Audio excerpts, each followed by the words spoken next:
Morning. Good morning. We are in Newark. Newark.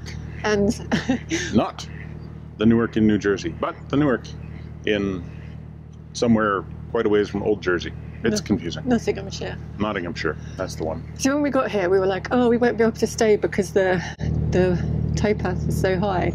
Notice. Really high. There's the towpath. So it's really hard getting George on and off. So basically, it's okay lifting him off because you can just stand in the bow and lift him up.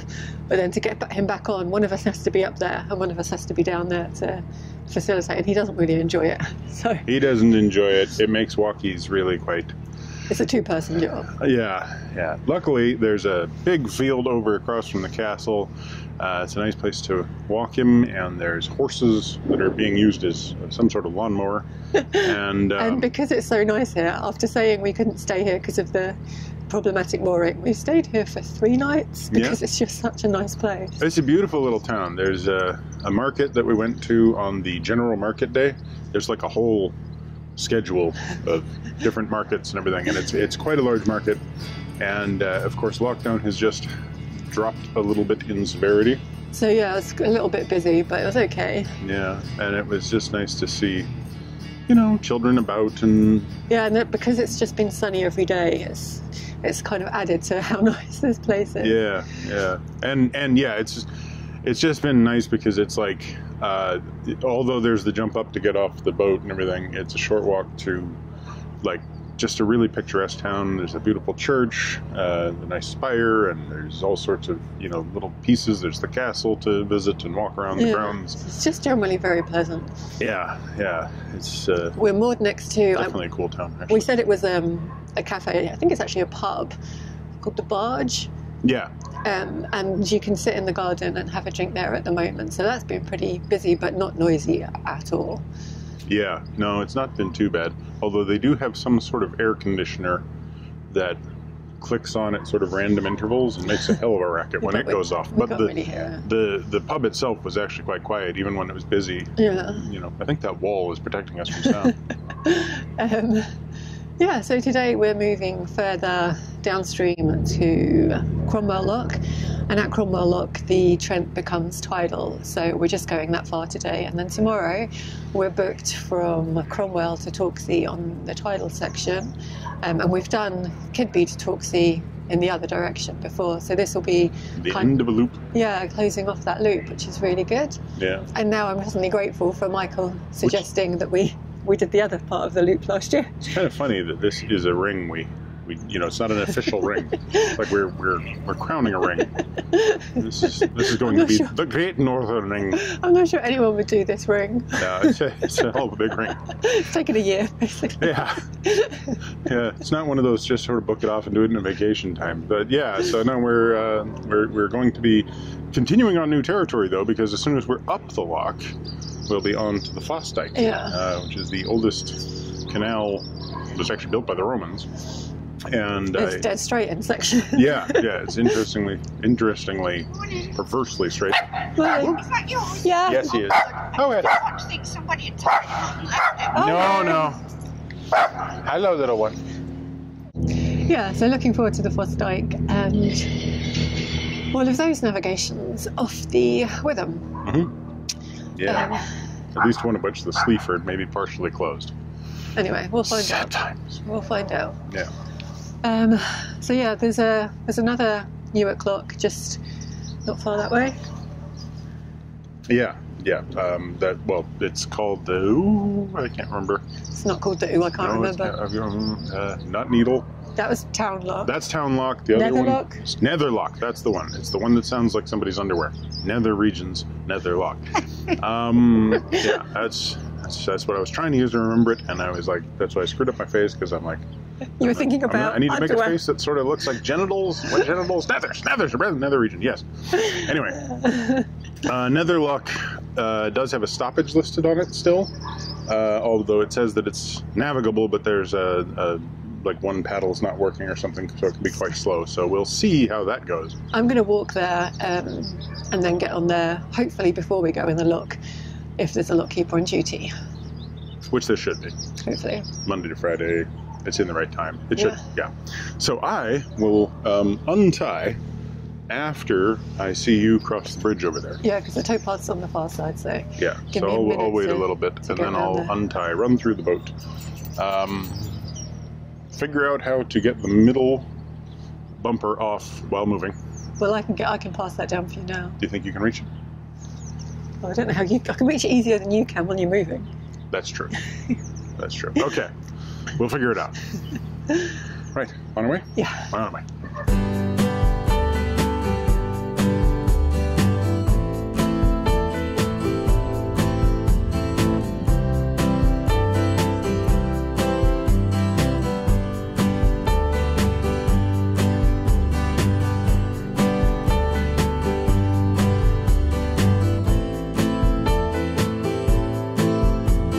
If you're wondering why we didn't moor where the wall gets lower, that would have been better, except there are no rings or bollards there, so there's nothing to tie the boat onto. There are some pontoon moorings on the opposite side of the river, but they're full the whole time we're in Newark. They might even be private moorings rather than visitor moorings, as we saw no one come and go.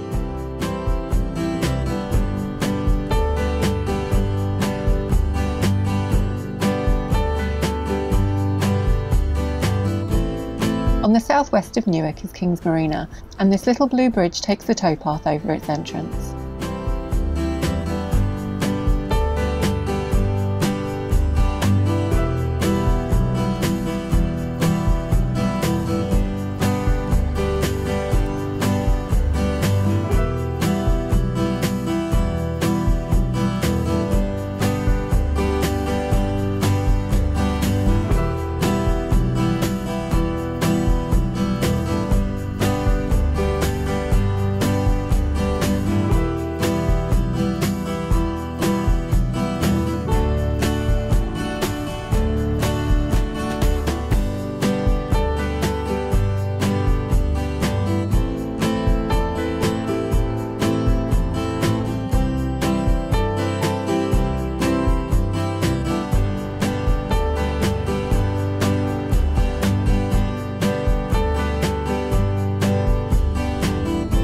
When we arrive at Netherlock, there's no real opportunity for me and George to get back on board the boat. The bank is still really high, and besides, the lock gates are open, so Michael cruises straight in.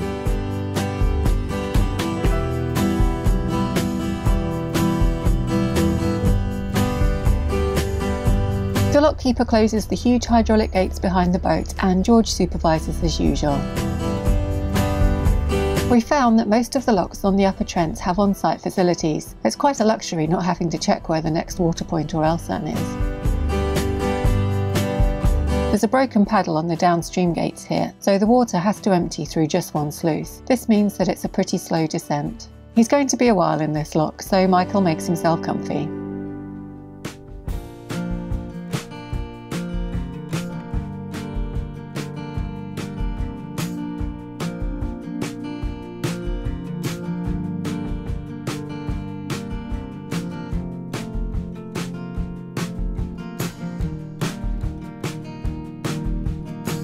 Poor George completely loses his dignity when he needs to be lifted on and off the boat, but the wall here is just too high for him to safely jump down.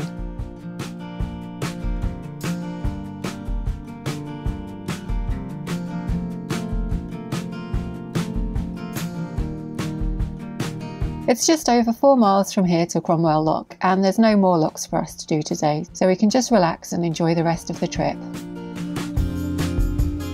Here we leave the Newark Dyke and rejoin the main flow of the river.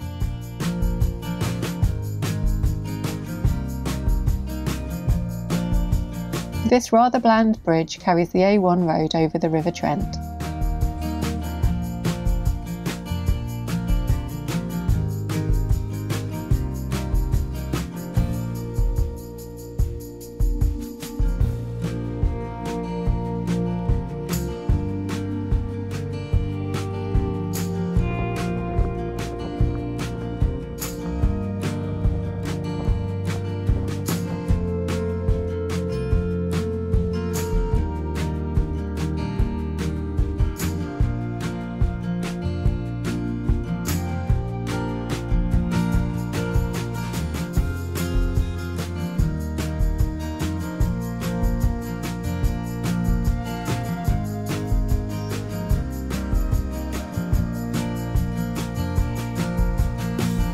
There are kilometre markers all the way along this river. This is kilometre 42, so I think that means we're 42k from Shardlow.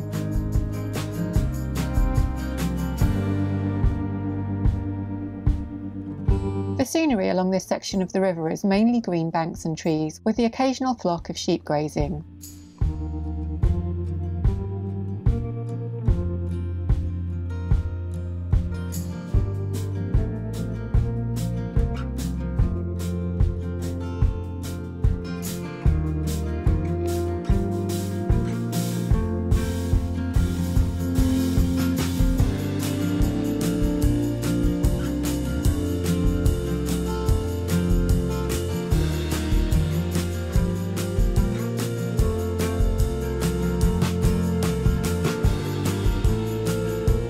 Here we get the briefest glimpse of St Winifred's Church in North Muscombe.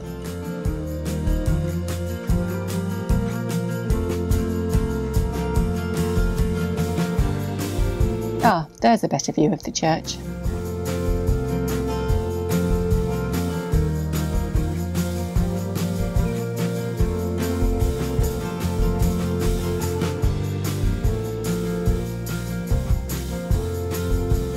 This riverside pub is called the Muscombe Ferry, so I'm guessing there was once a crossing here to the village of Holme on the opposite bank. The pub has some moorings, but they only look to be about 40 feet long, so more suited to cruisers than narrowboats.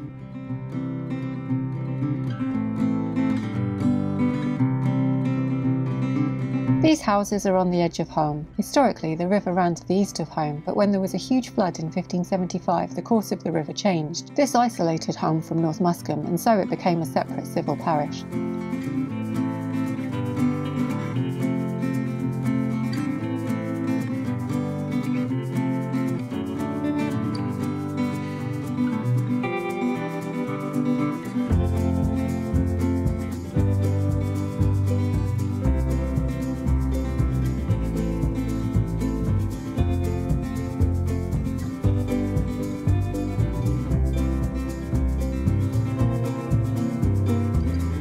The moorings at Cromwell Lock have come into view. Let's hope there's room for us.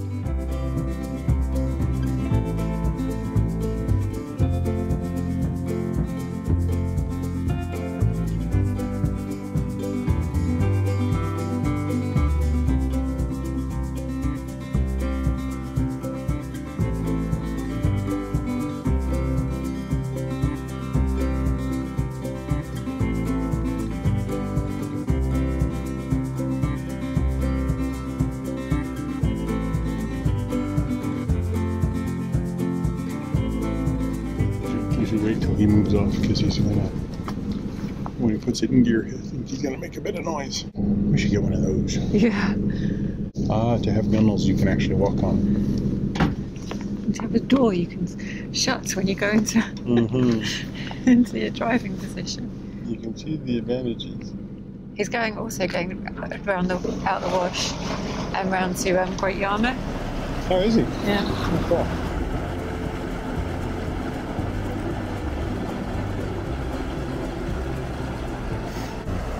So we are in a place where the camera is wonky. Yeah, we're at Cromwell Lock, and my hair is messed up. You haven't had your post-lockdown haircut yet? No. Yeah. I have no idea when I'm going to actually have my post-lockdown haircut. I started the fire. She started the fire, and we are surrounded by little buggy wuggies. Shut the door. I mean, there were so many this morning. I went out onto the back, and probably 700 or 800 like little of these little flies or whatever they are. They kind of look like mosquitoes, but they're not. Like midges, I think. Yeah, midges. Anyway, several hundred of them had died on our plate that goes over the engine. And I came out and I'm just like, I'm walking on the corpses of little buggy wuggies. Well, there was a massacre. It's not pleasant. I mean, it's less pleasant for the buggy wuggies, but hopefully they had some sort of a buggy wuggy orgy or something. Oh my gosh. And that's why there's, 24 hours of life. Live it up, I guess. You got one shot. Go for it. Live life to the full. Live life to the full. Yeah, exactly. I don't know, we were having this conversation earlier about whether or not little babies feel like that. When when parents are like, I'm going to eat you. I'm going to eat you up. No, no, no. And they start biting on their toes. Is the baby going like, this is the end? It's because we saw some brand new baby ducklings. And I was like, oh, I want to eat them. And I'm like, I don't want to hear that. Guys, I don't eat chicken, let alone baby chickens. Yeah. No, I don't eat duck. Oh my gosh. I don't eat duck, let alone baby ducklings. At the same time, get her started on crispy duck. She's just all like, I would never have it again. Oh my gosh. I haven't had it again. I know. Which is good, but it's one of the things you miss. Yeah. That's what I'm saying. I wouldn't break my vegetarianism for many Baby things. duckies? No, but I might break it for other things. Anyway, it's really nice here. We're on a pontoon, quite peaceful. Yeah, when we arrived, there was a large boat which has just gone into the lock beside us, and so we ended up parking on the inside of the pontoon towards the shore. Which is annoying because if we'd been on the outside, we've got the good views now, but if someone comes along, we won't have the good views. Yeah, but that was the point. Matter. That was the part that I was like, when we were backing up, Joe wanted me to go on the wall over here at first, and it was like, well, we'll have a better view. Yeah, but it'll be hard to get the dog off. So we back up, pull in here, get tied up. Now we got the better view. Yeah, that's true. Until a boat comes along. Yeah, we'll see. Yeah, so we're bugs in the nose. I think I snorted one earlier. Oh. We're here, and the lock is prepared for us for tomorrow. We called ahead and booked for when? For 12. So we arrived here today at 12, and there's a boat going through, and the green lights are on, and Michael's like, are you sure you didn't book for today? And I'm like, yes, I'm sure. I know the difference between we want to come through today and we want to come through tomorrow. As long as they know the difference. Well, you can go and I think we should walk up and just check there's an Eelson and do the Eelson. That's true. And you can just speak to the lockkeeper then and just double check that your wife isn't incompetent. I wasn't asking whether or not you were incompetent. I was just, because there was a boat. He said that there's a boat going, and we arrived, and there's a boat going. And I'm like, oh, maybe we should both go. Yeah, Michael was all for joining him. Yeah, why not? Get up, Torxie, have it done. Right. But no, we'll do that tomorrow. Yeah, I've got 24 hours here. So, All right, let's. There's also a tap on the pontoon, so. Yep, and it does work apparently, so we can get water. So not that we've got 3/4 of a tank, but we might as well top up while we're moored. So that's good. So we'll do that. Yeah. And I'm looking at the boat going, man, we need to do some work. Yeah. Man, we need to do some work. So, that's pretty much it for today. It was a good trip. Here comes the boat that's going to block our view. It was a good trip. It wasn't very long. It was nice to see the countryside again and a funny looking church. But there was nowhere to moor on any of it, so you basically just have, once you leave the lock, it's like you just go until you get to Cromwell. Yeah. Yeah, Okay. Yeah. Blanked.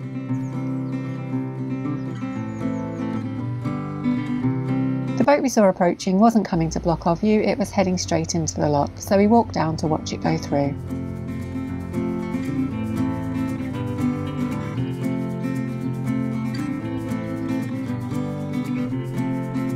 We find the Eelson, and there are toilets, showers and bins here too.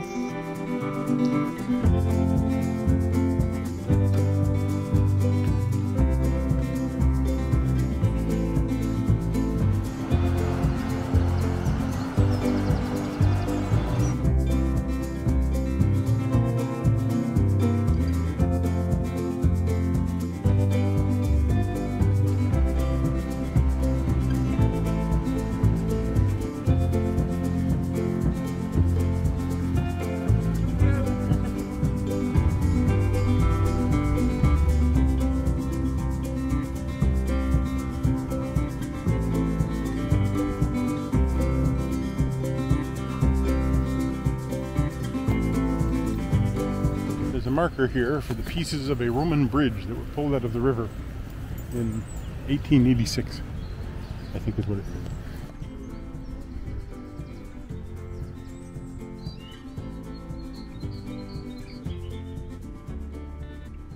Yeah, so it's a memorial to 10 men who died in 1975 when I guess they were involved in some sort of training exercise on the Trent.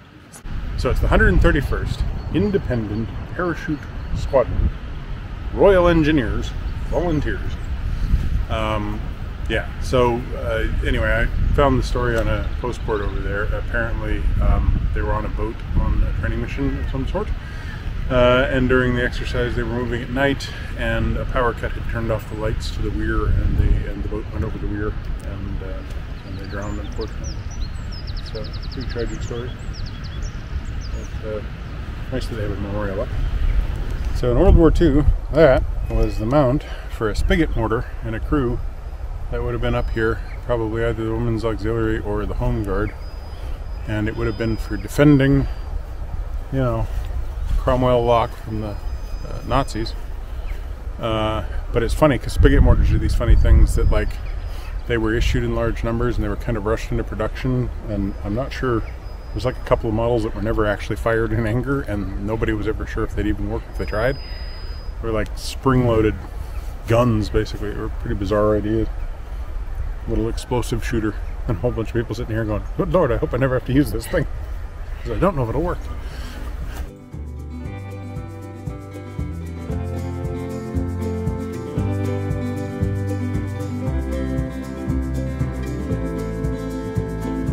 So thanks for watching. Give us a thumbs up, comment down below, subscribe if you haven't already, subscribe to Minimalist Maximal Velocity for our time-lapse videos, and hit that bell if notifications work, which I think they do, but some people don't.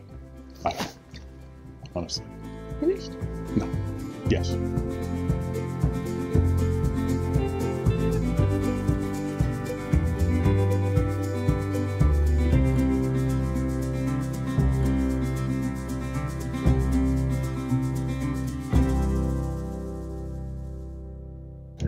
What's that though? This is recording.